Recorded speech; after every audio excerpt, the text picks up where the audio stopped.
आपने नोटिस किया होगा कि पिछले कुछ सालों से मेड इन इंडिया के तहत अब भारत में कई सारी चीज़ों को मैन्युफैक्चर किया जा रहा है, लेकिन जिस तेजी से भारत में मैन्युफैक्चरिंग बढ़ रही है, सेम उसी स्पीड से हमारी इंडस्ट्रीज को रॉ मटेरियल भी चाहिए होगा। जितना ज़्यादा रॉ मटेरियल उतनी ज़्यादा प्रोडक्शन बढ़ेगी, और उससे भी ज़्यादा इंपॉर्टेंट हो जाते हैं वो सारे रॉ मटेरियल्स जो भारत में पाए नहीं जाते हैं, हमें दूसरे देशों से इम्पोर्ट करने पड़ते हैं। आज हम एक ऐसी रॉ मटेरियल के बारे में बात करेंगे जिसका नाम है ग्रेफाइट।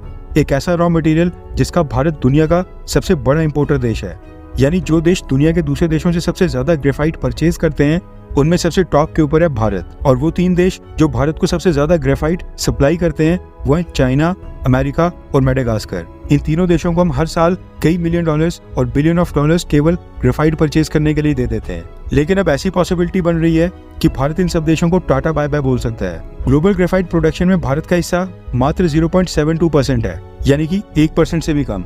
क्योंकि भारत में जो ग्रेफाइट की माइंस हैं, क्योंकि वहाँ पर इतनी प्रोडक्शन ही नहीं हो पाती है जितनी आज की डेट में भारत की इंडस्ट्रीज की रिक्वायरमेंट है।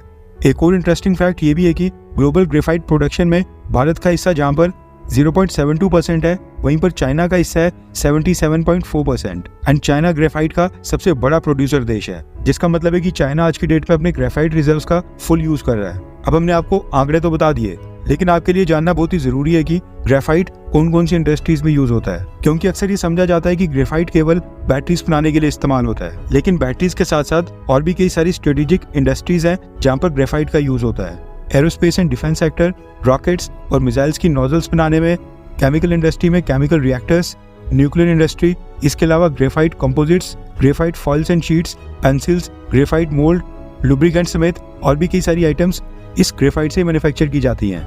इसलिए ग्रेफाइट भारत के लिए बहुत ही इंपॉर्टेंट हो जाता है, और इतनी इंपॉर्टेंट चीज के लिए हमें चाइना के ऊपर निर्भर होना ये स्ट्रेटेजिक तौर के ऊपर भारत के लिए बिल्कुल भी सही नहीं है। देश के अंदर ग्रेफाइट की जितनी प्रोडक्शन को हम बढ़ा सकते थे उसके ऊपर तो हम काम कर ही रहे हैं, लेकिन और भी बेहतर ये होगा कि भारत दूसरे देशों में जाकर वहां पर ग्रेफाइट माइंस का ठेका ले, और सोने पे सुहागा तो तब होगा जब वो देश भारत के पड़ोस में ही हो। दरअसल हम बात कर रहे हैं श्रीलंका की। रेफरेंस के लिए आपकी स्क्रीन के ऊपर द इकोनॉमिक टाइम्स के आर्टिकल का स्क्रीनशॉट है। दरअसल खबर आ रही है कि भारत की सरकार ने श्रीलंका की सरकार के साथ एक ग्रेफाइट माइन के ब्लॉक को लेकर नेगोशिएशन स्टार्ट कर दी है।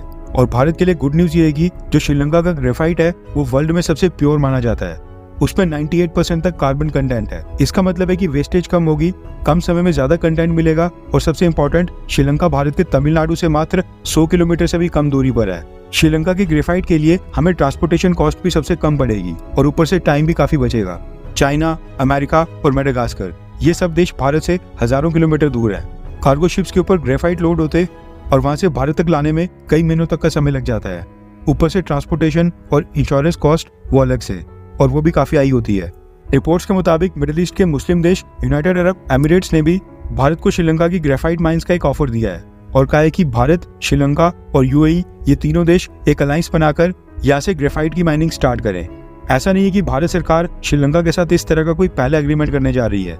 इससे पहले भी भारत ने democratic Republic of the Congo के साथ कोबाल्ट और कॉपर के लिए भी इसी तरह का एक एग्रीमेंट साइन किया था, और साउथ अफ्रीका में ग्रेफाइट और टाइटेनियम की एक डील साइन की थी। आई होप कि श्रीलंका भारत को एक ग्रेफाइट माइन दे दे, क्योंकि चाइना का तो यहाँ पर कोई भी इंटरेस्ट नहीं है।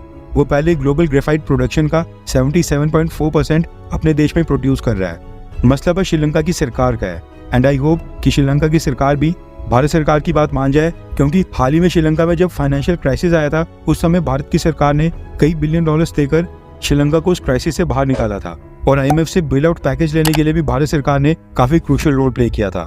आई होप कि श्रीलंका वो सारी चीजें भी कंसीडर करे।